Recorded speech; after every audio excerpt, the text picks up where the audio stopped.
Good morning everybody and welcome back. Last class में हम CP और सीबी के बारे में बताए थे, molar heat capacity at constant pressure और molar heat capacity at constant volume. उसके कुछ रिलेशन बताए थे और एसपी और एसबी के बारे में बताए थे। अभी मैं बता रहा हूँ पॉइजन्स रेशियो के बारे में। क्या होता है पॉइजन्स रेशियो? देखो, पहली बात, इसको हम गामा से रिप्रेजेंट करते हैं पॉइजन्स रेशियो को। ये हमें बताता है किसी भी गैस के एटॉमिसिटी के बारे में। जैसे मान लो हमें अगर कोई गैस पता करना है कि ये मोनोएटॉमिक है कि डाईएटॉमिक है कि ट्राईएटॉमिक है, और ये पता करना है तो ये हम यही गामा की वैल्यू को देख के पता करते हैं। मैं आपको कुछ डाटा भी यहाँ पे लिखूंगा और उस डाटा को आप याद करके रखेंगे, क्योंकि ये डाटा आपको यूज में आएगा कि गामा की वैल्यू किसके लिए क्या होती है, ये मैं बताऊंगा अभी। ठीक है, स्टार्ट करते हैं अभी। देखिए यहाँ पे, it is used for determine the atomicity of a given gas whether the given gas is monoatomic, diatomic और triatomic। ये पता करना है कि ये मोनोएटॉमिक है कि डाईएटॉमिक है कि ट्राईएटॉमिक है। ये हम कैसे पता करते हैं? गैस की जो आपकी गामा की वैल्यू है वो देख के पता करते हैं।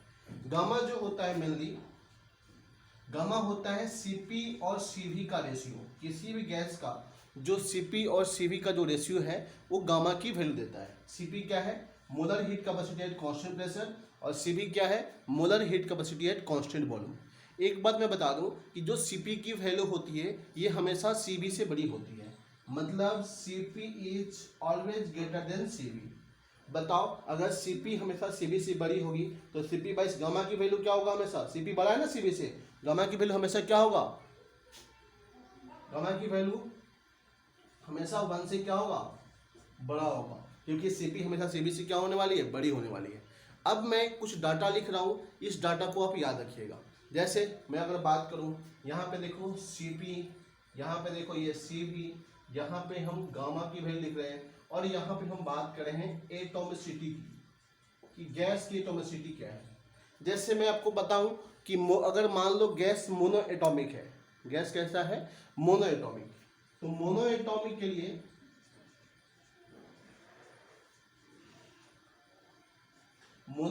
के लिए जो आपका सीपी का जो वैल्यू होता है वो होता है 5/2r। कितना होता है? 5/2r। सीबी की जो वैल्यू होती है वो होती है 3/2r। याद रखना पड़ेगा आपको कि जब भी मोनोएटॉमिक गैस होगा तो उसके लिए सीपी की वैल्यू कितना लेंगे? हम 5/2r लेंगे। सीबी की वैल्यू कितना लेंगे? हम 3/2r लेंगे। अब बताइए, गामा की वैल्यू चाहिए तो क्या हुआ? गामा तो क्या होता है? सीपी बाई सीवी होता है। इन दोनों का रेशियो ले लो तो बताओ क्या हो जाएगा? आर से आर कैंसिल, 2 से 2 कैंसिल, तो कितना हो जाएगा भाई? 5/3। 5/3 बोले तो कितना? 1.66 होता है। तो याद रखना, गामा के लिए, गामा की वैल्यू मोनोएटॉमिक के लिए 1.66 होती है, सीपी का वैल्यू 5/2r और सीवी का वैल्यू 3/2r। अगर हम बात करें डाई एटॉमिक है, कोई गैस अगर डाई एटॉमिक है, अच्छा ये मोनोएटॉमिक डाईएटॉमिक का मीनिंग समझ रहे हैं क्या? जैसे मैं बोलूँ हीलियम, हीलियम कैसा होता है? सिंगल रहता है। तो सिंगल रहता है तो कैसा हुआ? मोनोएटॉमिक हुआ। नियॉन कैसा होता है? मोनोएटॉमिक होता है। उसके अंदर हमेशा नियॉन क्या होता है? इंडिविजुअली एग्जिट करता है, किसी से कंबाइन नहीं करता। आपका नियॉन के बाद आपका मैं बोलूँ आर्गन, ये भी कैसा होता है? मोनोएटॉमिक होता है। अब हम बात करते हैं डाईएटॉमिक। डाईएटॉमिक का मतलब उसके अंदर 2 एटम प्रेजेंट होंगे। जैसे मैं आपसे पूछूं, बताओ ऑक्सीजन कैसा होता है? O2 कैसा होता है? डाईएटॉमिक होता है। और O2 को मतलब उसके अंदर 2 ऑक्सीजन एटम क्या है? प्रेजेंट है। मैं बोलूं बताओ क्लोरीन कैसा होता है? Cl2 होता है, डाईएटॉमिक है। नाइट्रोजन कैसा होता है? N2 होता है, वो भी कैसा है? डाईएटॉमिक है। बात समझ में आ रही है ना? हाइड्रोजन कैसा होता है भाई? वो भी आपका डाईएटॉमिक, H2 होता है, डाईएटॉमिक है। तो डाईएटॉमिक के लिए जब हम सीपी की वैल्यू की बात करेंगे तो इसकी सीपी की वैल्यू होती है 7/2r। याद रखिएगा, जब भी आपको डाईएटॉमिक गैस मिलेगा, ऑक्सीजन मिलेगा या फिर नाइट्रोजन मिलेगा या फिर हाइड्रोजन मिलेगा, क्लोरीन मिलेगा, ऐसा कुछ मिल जाए तो हमेशा जब भी सीपी की जरूरत पड़ेगी तो वैल्यू कितना पुट कीजिएगा? 7/2r पुट कीजिएगा। सीवी की वैल्यू 5/2r लेना है आपको डाईएटॉमिक के लिए। अब बताइए, हमें गामा की वैल्यू चाहिए। गामा क्या होता है? CP by CV. ये देखो सीपी और ये सीबी, 2 से 2 कैंसिल, 8 से 8 कैंसिल, कितना आ जाएगा? 7/5 आ जाएगा, मतलब 1.4 हो जाएगा। तो याद रखिएगा, जब भी आपको डाई एटॉमिक मिलेगा तो गामा की वैल्यू 1.4 लेनी है, या किसी का अगर गामा की वैल्यू 1.4 दिया हुआ है, कितना दिया है भाई 1.4 दिया है, तो आपको खुद से समझ जाना है कि वो गैस कैसा है भाई, डाई एटॉमिक है। चलो मैं एक चीज और बता दूं, डाई एटॉमिक के साथ साथ अगर कोई गैस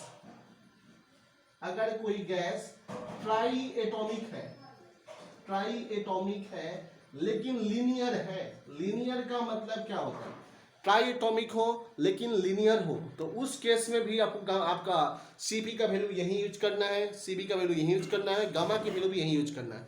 ऐसा क्यों? क्योंकि डाई एटॉमिक गैस और ट्राई एटॉमिक लीनियर दोनों का बिहेवियर बिल्कुल सेम होता है। मतलब ट्राई एटॉमिक लीनियर बिहेव करता है as like diatomic gas.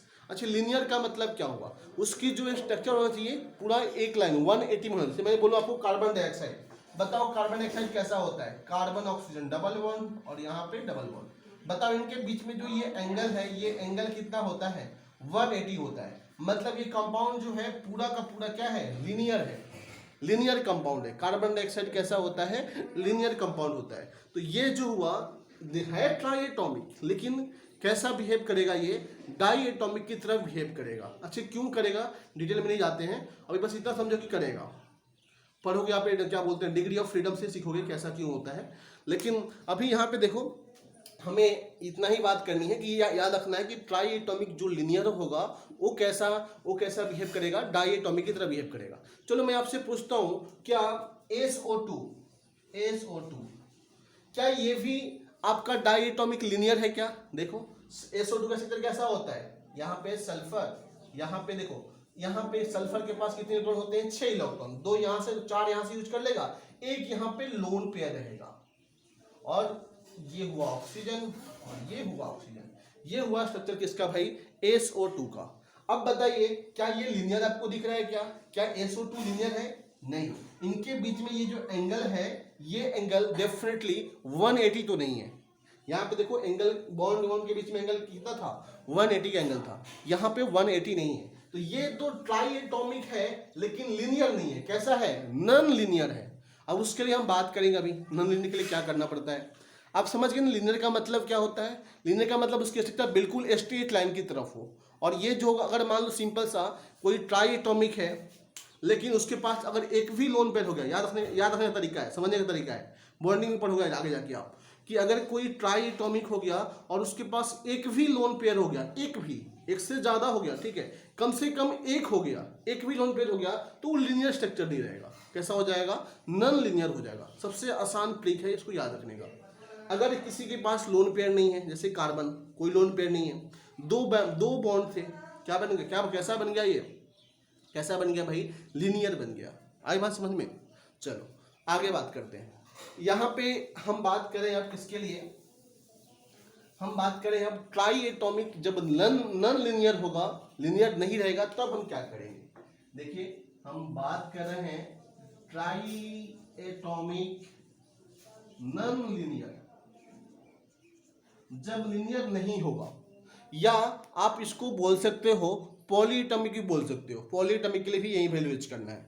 देखो जब आपका Cp का वैल्यू जो लेंगे ट्राई एटॉमिक नॉन लीनियर के लिए या पॉलीएटॉमिक के लिए, मतलब जब 3 से ज्यादा हो तो कितना लेंगे, 4R लेंगे। Cv की वैल्यू लेंगे 3R। तो बताओ अगर गामा की वैल्यू चाहिए तो क्या करोगे, Cp/Cv मतलब 4/3 कर दोगे तो 1.33 होगा।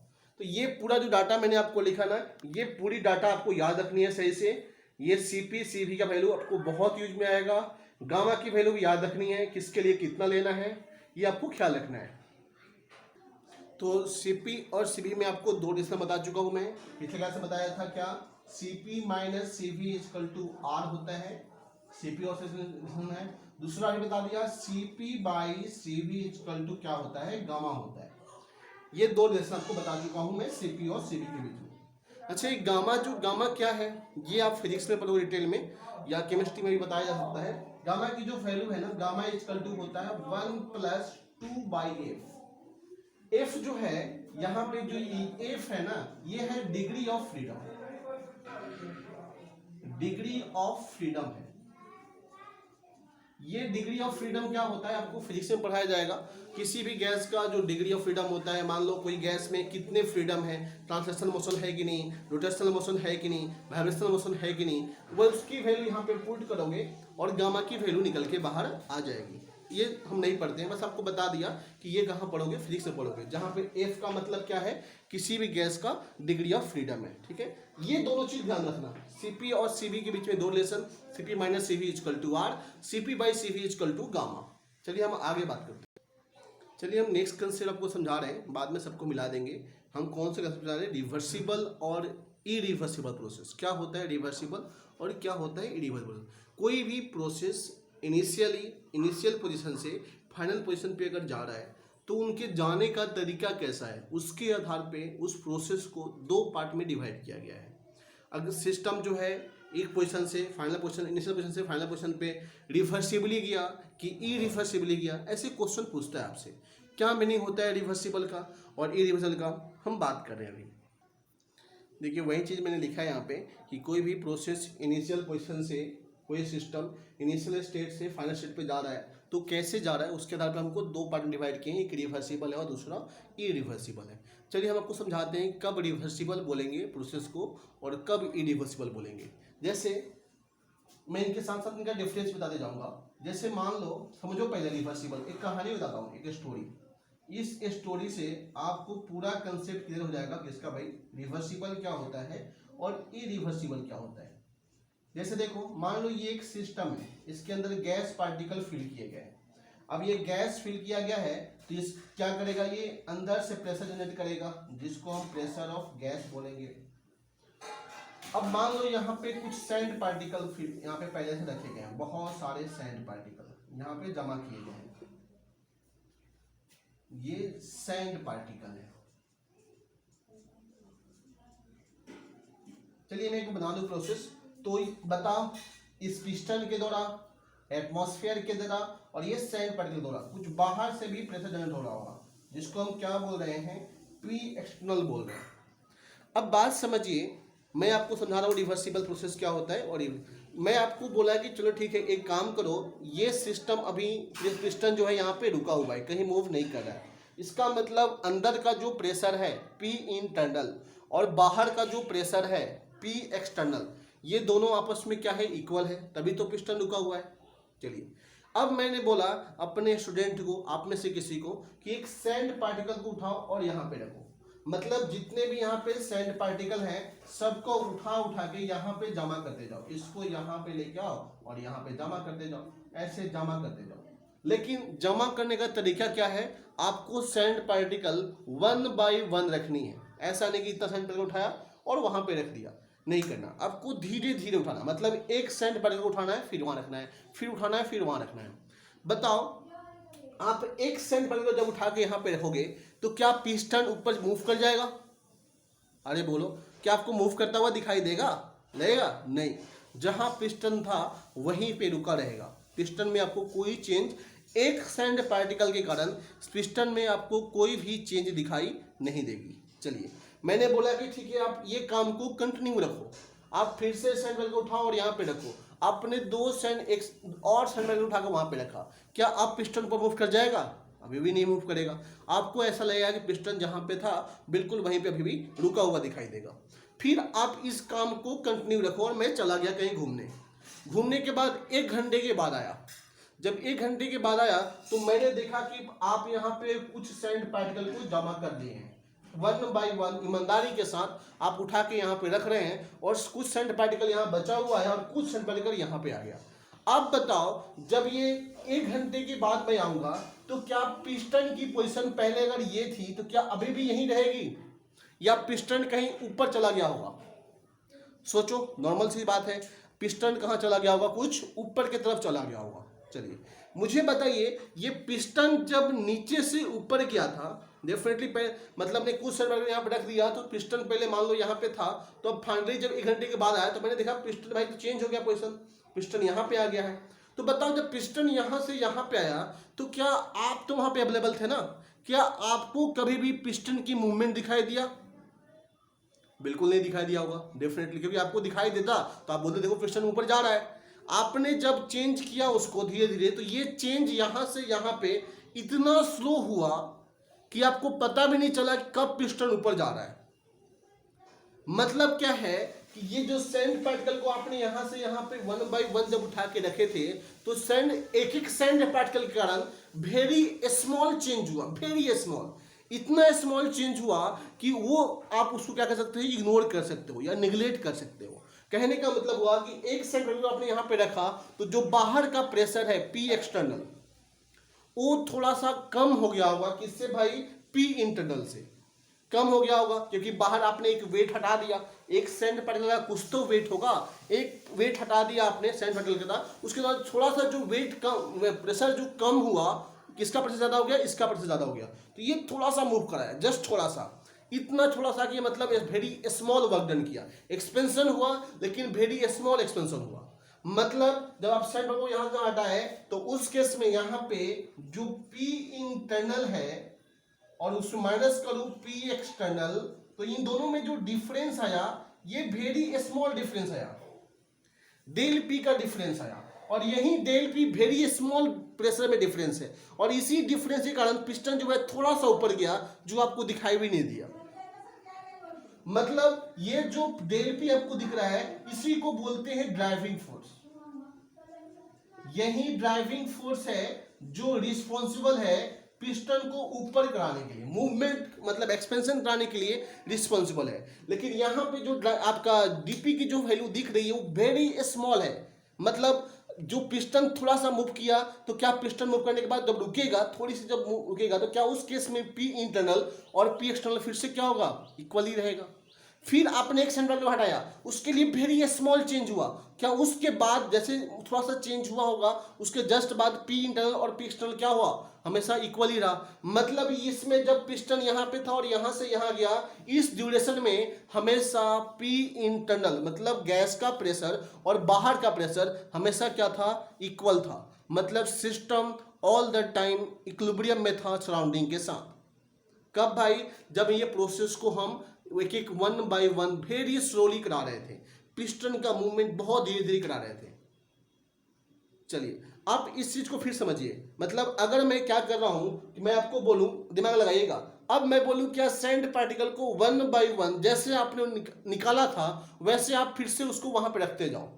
क्या आप सैंड पार्टिकल को 1 बाय 1 फिर से वहां पे रखोगे, तो क्या पिस्टन फिर से वहां धीरे धीरे धीरे धीरे, आपको पता भी नहीं चलेगा, पिस्टन फिर से वहीं पहुंच जाएगा जहां से वो स्टार्ट किया था अपना चेंज, जहां से उसने चेंज स्टार्ट किया था, फिर से अपने प्रीवियस पोजीशन को क्या कर लेगा, वो रीस्टोर कर लेगा। तो इस प्रोसेस को ही हम बोलते हैं रिवर्सिबल प्रोसेस। मतलब अगर कोई प्रोसेस आप करा रहे हो, वेरी स्लोली हो, बहुत स्लोली, मतलब उस प्रोसेस को कंप्लीट होने में इन्फिनाइट टाइम लग जाए। यहां पे देखो ना, आप सेंटर 1 बाय 1 हटा रहे हो, कितने टाइम में हटाओगे, बहुत टाइम लग जाएगा, इनफ टाइम लगेगा, काफी टाइम लग जाएगा। तो इसको कंप्लीट होने में क्या हो रहा है, इन्फिनाइट टाइम लग रहा है। मतलब पिस्टन पहले यहां था और फाइनली मान लो यहां पहुंचना है, तो इसको इसमें कितने स्टेप कंप्लीट करने पड़ेंगे, infinite number of step complete करने पड़ेंगे, क्योंकि आपने एक सैंड पार्टिकल को हटाया यहां से, उसके कारण थोड़ा सा मूवमेंट हुआ, फिर एक सैंड पार्टिकल को हटाया आपने, फिर थोड़ा सा मूवमेंट हुआ। मतलब थोड़ा थोड़ा स्टेप करके उसने क्या किया, पूरी प्रोसेस को क्या किया, कंप्लीट किया।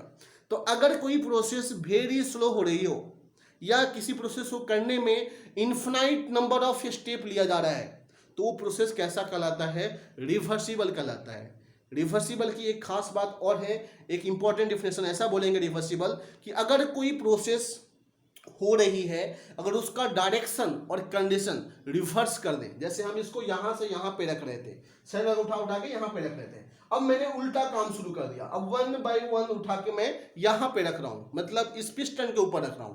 तो अगर मैं उसका कंडीशन और डायरेक्शन अगर रिवर्स कर दिया और सिस्टम जो है प्रीवियस पोजीशन को रिस्टोर करने में सक्सेसफुल हो जा रही है, मतलब जो पहला कंडीशन था, पहले जिस सिचुएशन में था, जिस प्रेशर में था, जिस वॉल्यूम में था, जिस टेम्परेचर में था, ऑल थिंग, जिस इंथैल्पी में था, जिस इंट्रोपी में था, ऑल थिंग सब कुछ आइडेंटिकल हो जाए, मतलब प्रीवियस पोजीशन को वो रिस्टोर कर ले, तो उस प्रोसेस को हम बोलते हैं रिवर्सिबल प्रोसेस।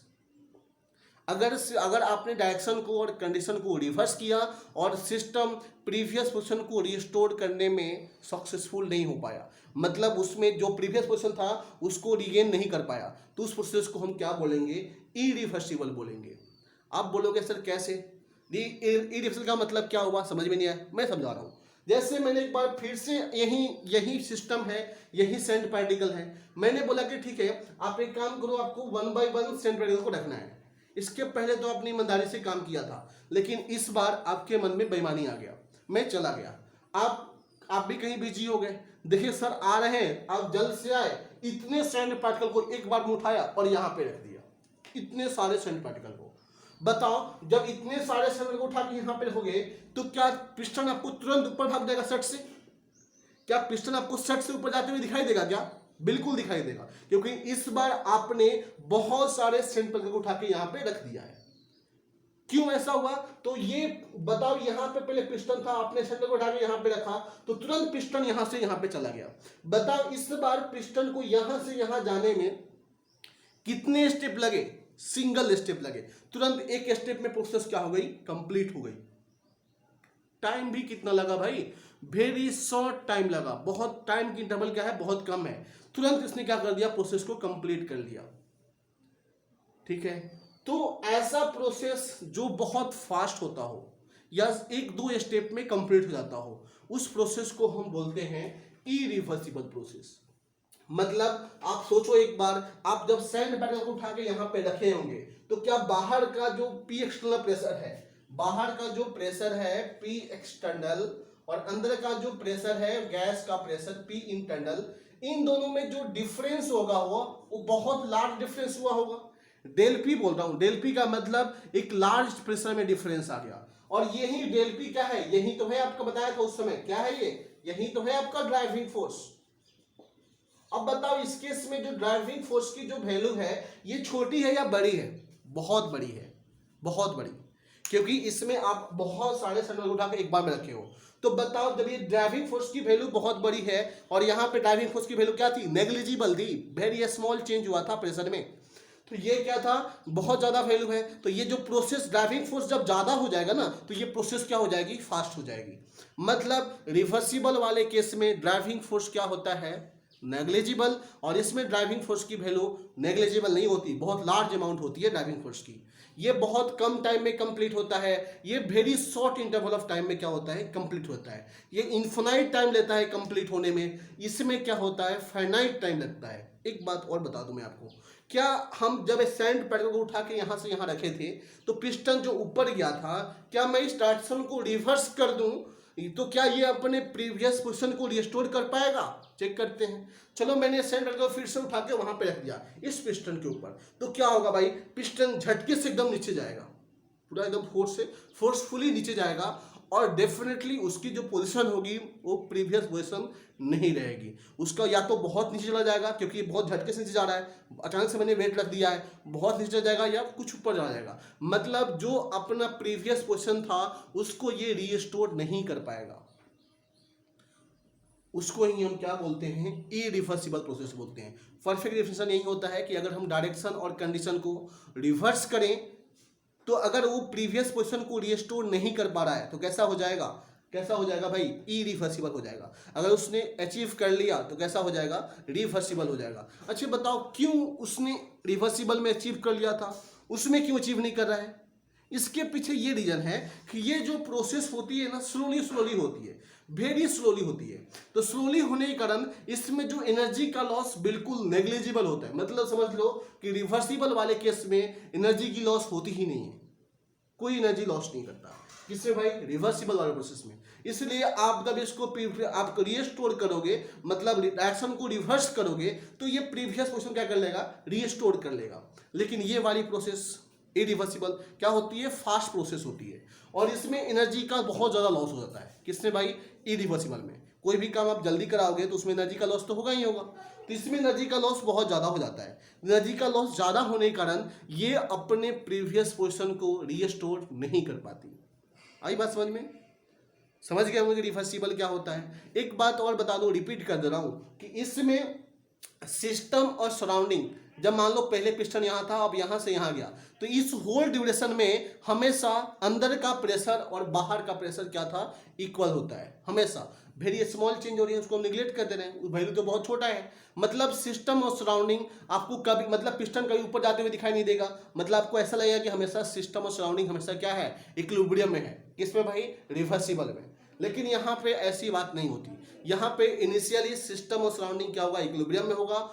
अब फिर जब ये मूव, जब चेंज करना शुरू करेगा तो बीच में पी इंटरनल और पी एक्सटर्नल आपस में इक्वल नहीं है। कहाँ इक्वल होंगे, सीधे जहां पिस्टन रुकेगा। जब पिस्टन रुकेगा तो फिर से यहाँ पे पी इंटरनल और पी एक्सटर्नल क्या है, आपस में इक्वल हो जाएंगे। मतलब इरिवर्सिबल में सिस्टम और सराउंडिंग सिर्फ इनिशियल पोजिशन पे और फाइनल पोजिशन पे इक्वल रहता है, मतलब सराउंडिंग इक्विलिब्रियम में रहता है। बीच वाले किसी भी प्रोसेस, किसी भी टाइम में यहाँ पे सिस्टम और सराउंडिंग इक्विलिब्रियम मेंटेन नहीं रखता, ये बात ध्यान रखिएगा। मतलब इसमें अब बताता हूँ आगे, चलो क्या होता है देखते हैं। देखिए ये लिखा हूँ कि अगर प्रीवियस पोजीशन को उसने रिस्टोर कर लिया तो कैसा होगा, रिवर्सिबल। अगर नहीं किया तो कैसा हो जाएगा, इरिवर्सिबल। मतलब इस वाले केस में, इसमें रिवर्सिबल वाले केस में, कि जो लॉस ऑफ एनर्जी होती है, लॉस ऑफ एनर्जी ये नेग्लिजिबल होती है, या फिर वेरी लेस, इज नेग्लिजिबल बोल दो, नेग्लिजिबल होती है, बहुत कम होती है, मतलब ऑलमोस्ट होती ही नहीं। किस केस में भाई, रिवर्सिबल वाले केस में loss of energy is negligible होती है। इसमें नेग्लिजिबल नहीं होती भाई, इसमें loss, large amount of energy loss हो जाती है, लार्ज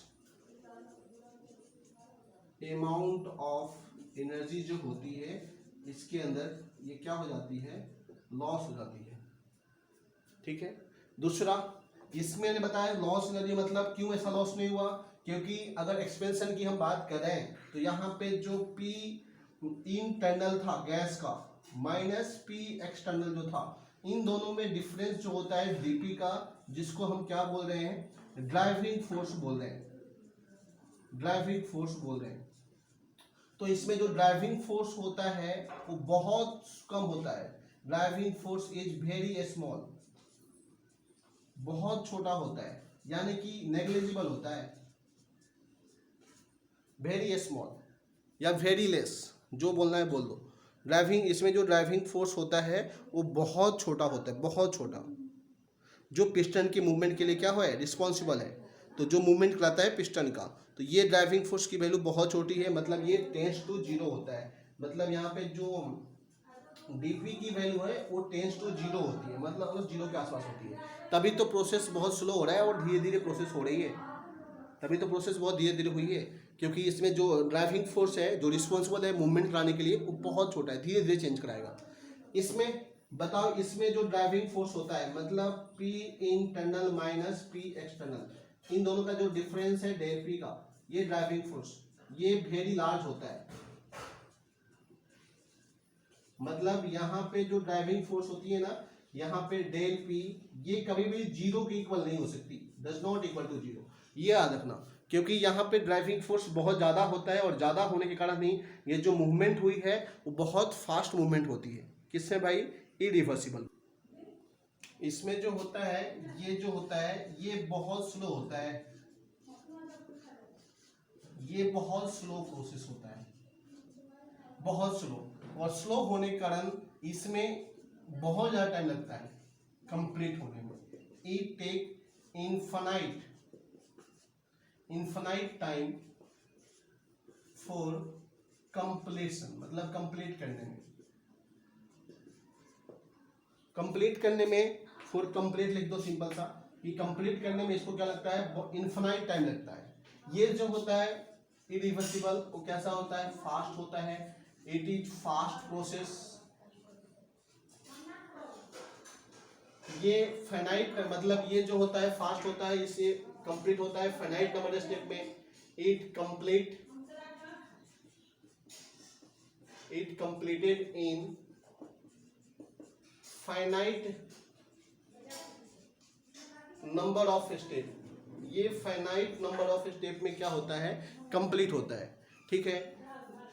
इसमें टाइम भी बहुत कम लगता है, फास्ट प्रोसेस होता है। ये इनफाइनाइट स्टेप में क्या होता है, कंप्लीट होता है। दूसरी बात, इसमें जो होता है हमेशा सिस्टम और सराउंडिंग ऑलवेज क्या होता है, इक्विलिब्रियम एग्जिट करता है। हर एक कंडीशन पे, हर एक पोजीशन पे पी इंटरनल और पी एक्सटर्नल आपस में क्या होते हैं, इक्वल होते हैं।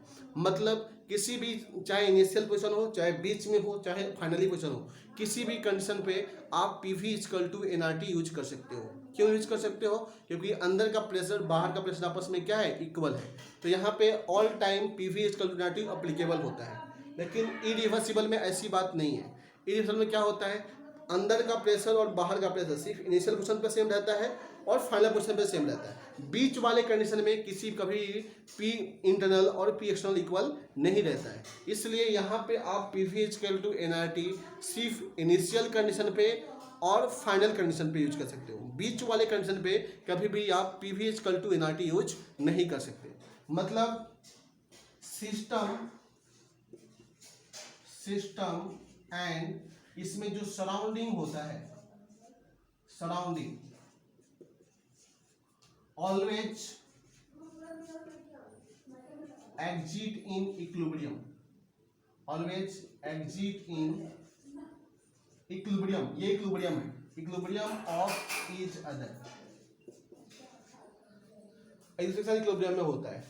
लेकिन यहाँ पे कहाँ कहाँ होता है इक्विलिब्रियम में भाई, सिर्फ इनिशियल पोजीशन पे और फाइनल पोजीशन पे। मतलब system and surrounding are exist in equilibrium only at, are exist in equilibrium only at initial and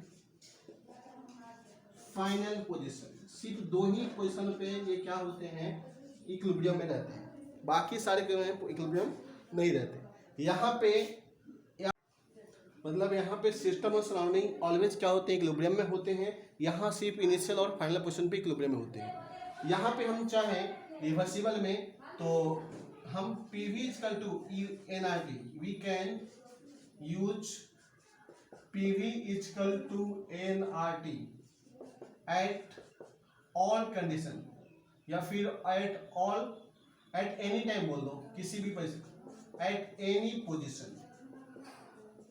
क्यों भाई ऐसा क्यों बोला मैंने, क्योंकि ये हमेशा सिस्टम और सराउंडिंग यहाँ पे क्या है, इक्विलिब्रियम में है। यहाँ पे we can use P V equal to N R T only, देखो यहाँ पे वनली लगा दिया मैंने, only at initial and final position. सिर्फ दो ही जगह पे आप यूज कर सकते हो, यहाँ पे फाइनल पोजीशन। इसके अलावा आप कहीं भी इसको यूज नहीं कर सकते। आ रही बात समझ में, ठीक है। उसके बाद मैं बात करूँ ये रिवर्सिबल प्रोसेस जो है, आप समझ गए रिवर्सिबल क्या होता है, इरिवर्सिबल क्या होता है। मेन बात याद रखिएगा, जब भी आपको क्वेश्चन बोल दे कि एट कांस्टेंट एक्सटर्नल प्रेशर, मतलब बाहर के प्रेशर को कांस्टेंट कर दे, कैसे पहचानेगा रिवर्सिबल और इरिवर्सिबल वो बता रहा हूँ।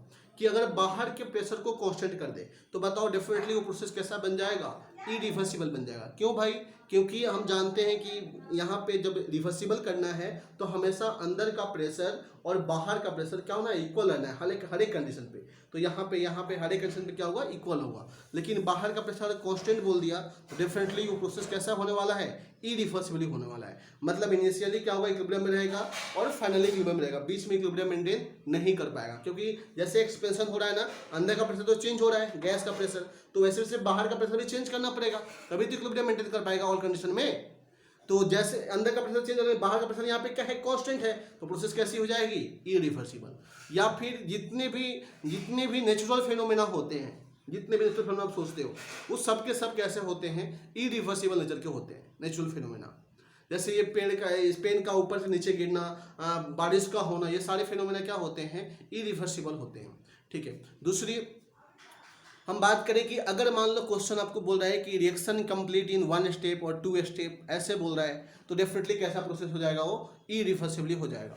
या फिर क्वेश्चन जब ये बोले कि reaction complete in infinite step या इन्फिनाइट टाइम टेक या बहुत लॉन्ग टाइम ले रहा है, तब कैसा हो जाएगा, रिवर्सिबल प्रोसेस हो जाएगा। ये समझने का तरीका है, ठीक है। अब रिवर्सिबल में जो डेफिनेटली जो वर्क डन होगा और इरिवर्सिबल में जो वर्क डन होगा, देखते हैं दोनों में किस में वर्क डन ज़्यादा होगा, किस में कम होगा, वो हम अभी बात करेंगे। एक बात ध्यान रखिएगा, बाहर का प्रेशर जब कांस्टेंट रहेगा, कांस्टेंट कर दे, दोनों में से कोई भी एक प्रेशर कांस्टेंट कर दे, तो प्रोसेस कैसा बन जाएगा, क्या बन जाएगा भाई, इरिवर्सिबल बन जाएगा हमेशा, क्योंकि अंदर का प्रेशर चेंज होगा एक्सपेंशन करने पे या कंप्रेशन करने पे, तो वैसे वैसे बाहर का प्रेशर भी क्या होना पड़ेगा, चेंज होना पड़ेगा। मतलब सिस्टम और सराउंडिंग ऑल टाइम इक्विलिब्रियम में एग्जिट करना पड़ेगा, तभी रिवर्सिबली हो पाएगा, ठीक है। अब हम बात करते हैं वर्क इफिशिएंसी की, कि किसमें हमको ज़्यादा वर्क डन मिलता है।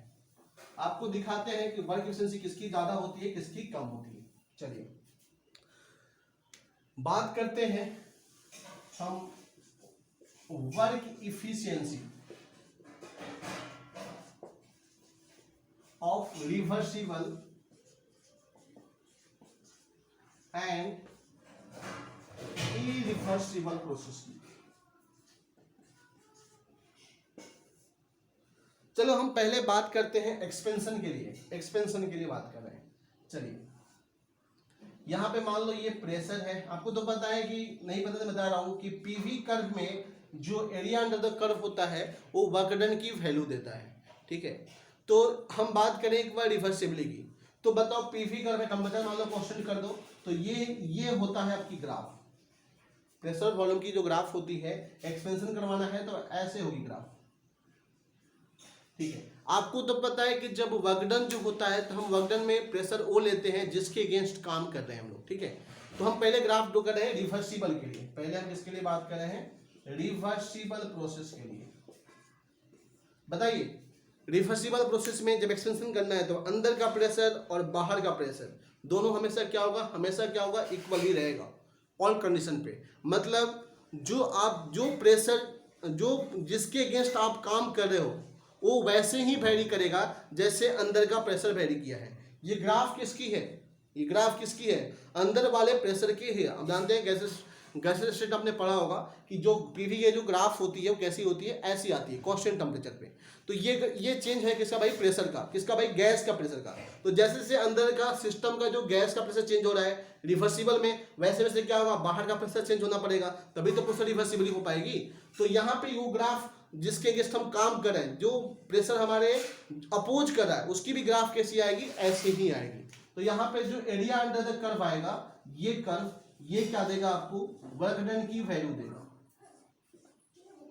ये जो मैंने किया ये किसका वर्क डन देगा भाई, रिवर्सिबल का वर्क डन देगा, रिवर्सिबल का वर्क डन देगा। चलिए अब हम चेक करते हैं, बताइए इरिवर्सिबल में क्या दिक्कत हो गई भाई अपने को। ये है प्रेशर और ये है वॉल्यूम, ग्राफ है। बताओ दिक्कत किस बात की है, दिक्कत बस इसी बात की है कि जिसके अगेंस्ट हम प्रेशर का, जिसके अगेंस्ट हम काम कर रहे हैं ना, वो प्रेशर इसमें क्या होता है, कांस्टेंट। किसमें भाई, इरिवर्सिबल में। जैसे मान लो अंदर ये सिस्टम इक्विलिब्रियम में था सराउंडिंग के साथ, अब एक्सपेंशन होना है, तो बताओ एक्सपेंशन कब होगा, जब अंदर का प्रेशर क्या होगा, ज्यादा होगा, किससे भाई, बाहर के प्रेशर से। तो ये एक्सपेंड करेगा तुरंत, जब एक्सपेंड करेगा तो कब तक एक्सपेंड करते रहेगा, जब तक अंदर का प्रेशर और बाहर का प्रेशर इक्वल ना हो जाए।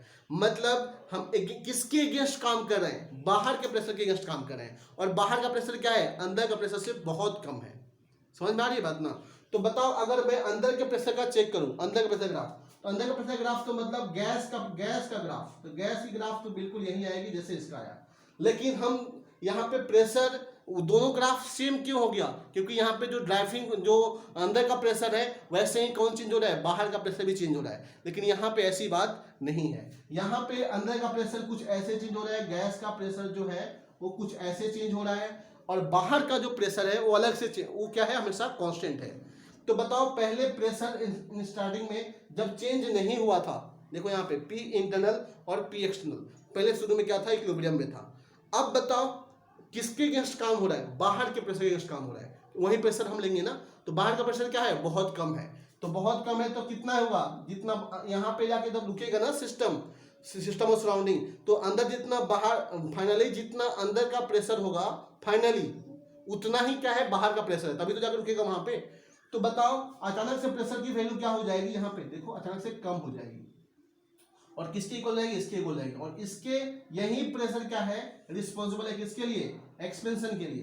तो इसके अगेंस्ट क्या होगा, देखो यहाँ पे काम होगा, देखो ये वाला तो एरिया अंडर द कर्व, कौन सा एरिया हो गया, ये एरिया हो गया। एरिया अंडर द कर्व जो होगा क्या देगा आपको, वर्क डन की वैल्यू देगा। तो देखो इसमें वर्क डन को, ये वर्क डन किसके लिए आ गया, ये वर्क डन आ गया किसके लिए भाई, इरिवर्सिबल प्रोसेस के लिए। तो आप देख सकते हो कि इसमें ये जो एरिया आपको व्हाइट दिख रहा है, ये इसमें एनर्जी का क्या हो गई है, लॉस हो गई है, मतलब इतना कम वर्क डन मिला है। ये प्रूफ है इस बात का कि वर्क डन जो होता है रिवर्सिबल में वो ज्यादा होता है किससे भाई, इरिवर्सिबल से। किसके लिए भाई, एक्सपेंशन के लिए। हम किसके लिए बात की अभी, एक्सपेंशन के लिए बात की। तो बताओ हमें किसी प्रोसेस को अगर हमें सिस्टम से काम, रिवर्स एक्सपेंशन का मतलब क्या हुआ, सिस्टम हमें काम करके दे रहा है, सिस्टम हमें वर्क सप्लाई कर रहा है। तो बताओ हमें किसके थ्रू वर्क लेना चाहिए, रिवर्सिबल लेना चाहिए कि इरिवर्सिबल लेना चाहिए, हमें रिवर्सिबल लेना चाहिए। क्यों भाई, क्योंकि देखो रिवर्सिबल में ज़्यादा वर्क मिल रहा है, और अगर हम वही चीज़ अगर इरिवर्सिबली करेंगे, उतना ही चेंज कराएंगे, तो जो हमें वर्क मिलेगा वो बहुत कम मिलेगा। इतनी जो वर्क है ना, ये वर्क एनर्जी के रूप में क्या हो जाएगी, लॉस हो जाएगी। ठीक है, तो हमारे लिए बेनिफिशियल कौन सा हुआ, एक्सपेंशन केस में रिवर्सिबल प्रोसेस क्या हुआ, बेनिफिशियल हुआ। चलिए हम अब बात करते हैं कंप्रेशन की। चलो कंप्रेशन में पहले बात करें रिवर्सिबल की, रिवर्सिबली कंप्रेस करें, एक बार हम इरिवर्सिबली कंप्रेस करें। याद रखना कंप्रेशन में वर्क डन कैसा होता है, पॉजिटिव, मतलब इस बार हमें वर्क डन सप्लाई करना है, किसको भाई, सिस्टम को चेंज कराने के लिए। चलो मान लो पहले सिस्टम यहाँ पे था, रिवर्सिबली बात कर रहे हैं, तो जैसे अंदर का प्रेशर चेंज होगा वैसे ही बाहर का प्रेशर चेंज होगा। तो कौन सा आएगा, यही आएगा ग्राफ। तो एरिया अंडर द कर्व, ये एरिया आ गया, मतलब ये एरिया क्या देगा आपको, वर्क डन देगा, किसमें भाई, वर्क डन इन रिवर्सिबल वाले केस में। लेकिन ध्यान दो ये एरिया है। चलो अब हम बात करते हैं पीवी ग्राफ की, किसके लिए भाई, कम आपका इरिवर्सिबल प्रोसेस के लिए। बताओ इरिवर्सिबल प्रोसेस, थोड़ा ध्यान से, क्या होता है, कंप्रेशन करना है आपको। कंप्रेशन करने का मतलब क्या हुआ कि बाहर का प्रेशर क्या होगा, ज्यादा होगा, किससे भाई, अंदर के प्रेशर से। अब बताओ ये कंप्रेस करेंगे, हम कंप्रेस करेंगे, ठीक है, तो कंप्रेस करेंगे तो ये प्रेशर अंदर का क्या होगा, चेंज होगा, ठीक है, चेंज हो रहा है। अब क्या होगा, ये चेंज होते होते ये किसके इक्वल होगा, बाहर के प्रेशर के इक्वल होगा, तभी प्रोसेस क्या होगी, वहां पे जाके रुक जाएगी। मतलब जिसके अगेंस्ट हम काम कर रहे हैं वो प्रेशर क्या होगा, बढ़ेगा। ध्यान देना, किसके इक्वल होना है, बाहर के प्रेशर के इक्वल होने वाला है। मतलब सिस्टम क्या होगा, पहले इनिशियली मान लो यहाँ पे रहेगा, और कंप्रेशन करें मतलब अंदर का प्रेशर क्या हो, जिसके अगेंस्ट काम करें वो प्रेशर क्या है, किसके इक्वल होना है, बाहर के प्रेशर के इक्वल होना है। मतलब प्रेशर की वैल्यू क्या होना है, इंक्रीज होना है। तो पहले देखो इंक्रीज हुआ था इसके पहले वाले ग्राफ में, अब अचानक से क्या होगा, इंक्रीज कर जाएगा, और यही होगा रिस्पॉन्सिबल किसके लिए भाई, कंप्रेशन के लिए। देखो यहाँ पे ये होगा रिस्पॉन्सिबल। तो एरिया अंडर द कर्व, कौन सा एरिया भाई, ये एरिया, ये एरिया अंडर द कर्व क्या देगा भाई, वर्क डन की वैल्यू देगा। समझ में आ रही बात ना। रिवर्सिबल में कौन सा मिला था हमें बताओ, रिवर्सिबल में हमें ये वाला मिला था। तो आप देख सकते हो कि ये जो मैं डबल लाइन कर रहा हूं, देखो यहाँ पे डबल लाइन कर रहा हूं, ये जो लाइन है, ये एरिया, ये आपको एक्स्ट्रा ऐड करना पड़ा, किसके केस में भाई, ई रिवर्स वाले केस में। मतलब इसमें तो आपको बोलोगे सर इसमें तो वर्क डन ज्यादा मिल गया, लेकिन वर्क डन नहीं, ज्यादा नहीं मिला आपको, इस बार वर्क डन आपको सप्लाई करना है। तो आप जितना कम वर्क डन सप्लाई करोगे, आप क्या चाहोगे कि हम कम वर्क डन सप्लाई करें, कम काम करें, ज़्यादा फायदा हो जाए हमको। तो अगर आप रिवर्सिबली करोगे ना, तो आपको बहुत कम काम करना पड़ेगा, और आपको चेंज उतना ही होगा जितना इसमें हुआ है। लेकिन अगर आप वही उसी चीज़ को इरिवर्सिबली करोगे, फास्ट जल्दी करोगे, तो उस केस में आपको इतना जो हमने डबल कलरिंग किया है ना, ये वाला पार्ट, तो उतना एक्स्ट्रा आपको वर्क सप्लाई करना पड़ेगा। तो बताओ हमारे लिए बेनिफिशियल कौन सा हुआ, रिवर्सिबल की इरिवर्सिबल। इस बार भी हमें रिवर्सिबल ही बेनिफिशियल हुआ। क्यों भाई, क्योंकि रिवर्सिबल में हमें लेस वर्क सप्लाई करना पड़ा है सिस्टम को, और चेंज तो उतना ही हो रहा है जितना इसमें हो रहा है, उतना ही चेंज उसमें हो रहा है। मेरी बात समझ में आई क्या। मतलब हमारे लिए ऑलवेज कौन सा प्रोसेस बेनिफिशियल होता है, रिवर्सिबल प्रोसेस। हमेशा रिवर्सिबल हमारे लिए फायदेमंद होगा। लेकिन क्या हम प्रोसेस को हमेशा रिवर्सिबली ही कराएंगे, सोचो एक बार, क्योंकि रिवर्सिबल कराओगे तो आपको तो बहुत टाइम लग जाएगा भाई, इन्फिनाइट टाइम लग जाएगा। क्या आपके पास इतना टाइम है, क्या आप कोई भी ऐसा मशीन बनाना चाहोगे जिसमें इन्फिनाइट टाइम के बाद आपका काम, इन्फिनाइट टाइम के बाद आपका काम कंप्लीट करे, कभी नहीं।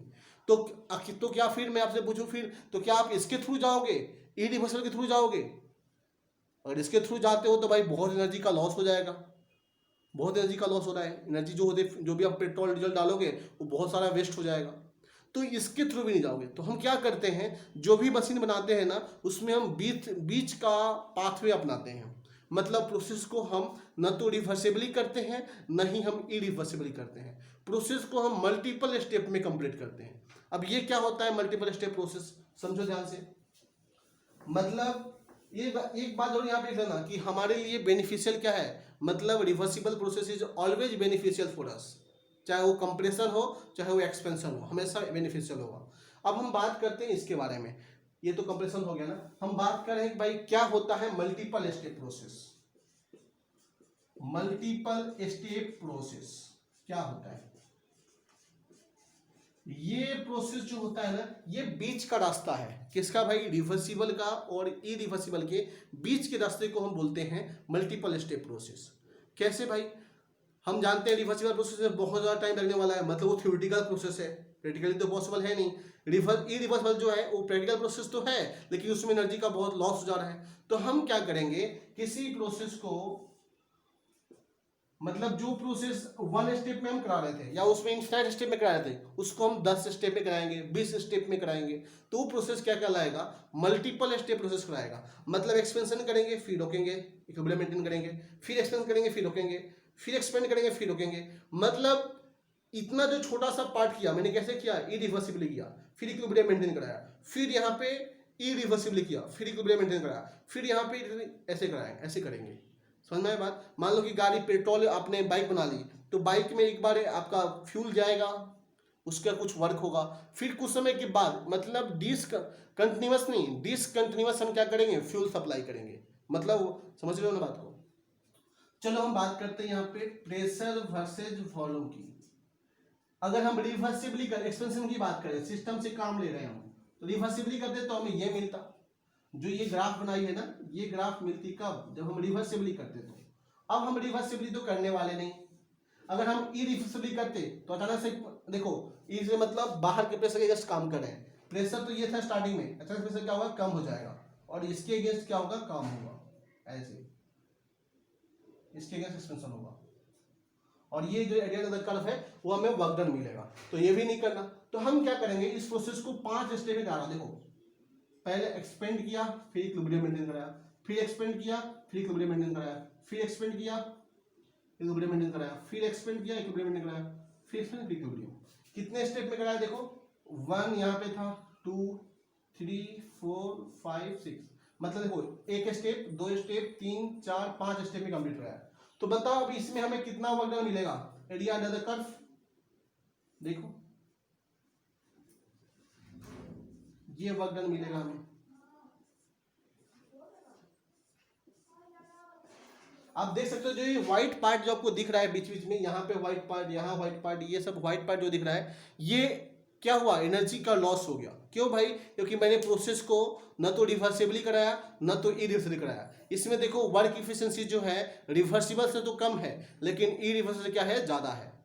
आई बात समझ में? मतलब वर्क इफिशिएंसी की बात करें, हम वर्क इफिशिएंसी की बात करें तो बताओ सबसे ज्यादा किसका होता है? रिवर्सिबल का। उससे कम किसका होता है? मल्टीपल स्टेप का। मल्टीपल स्टेप प्रोसेस का। उससे कम किसका होता है भाई? सबसे कम किसका होता है भाई? इरिवर्सिबल का होता है वर्क डन। ये याद रखिए। मतलब प्रोसेस को हम क्या कराएंगे? मल्टीपल स्टेप कराएंगे। अच्छा बताओ, अगर यही मल्टीपल स्टेप को मैं अगर इनफाइनाइट स्टेप में कंप्लीट कर दूं, मतलब बहुत सारे स्टेप भी करा दूं, तो वही प्रोसेस क्या बन जाएगा? रिवर्सिबल बन जाएगा।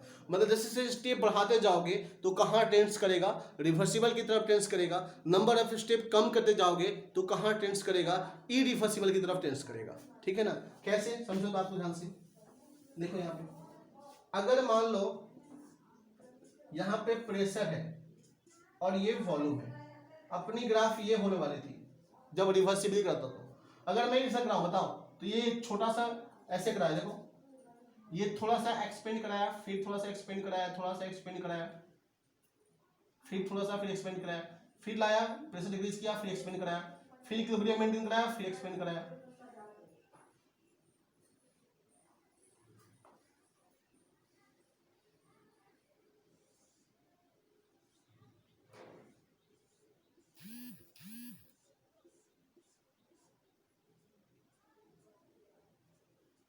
आप देखो क्या इस केस में वर्क डन की जो वैल्यू है, नंबर ऑफ स्टेप बढ़ा दिया, कितना किया इस बार स्टेप 1,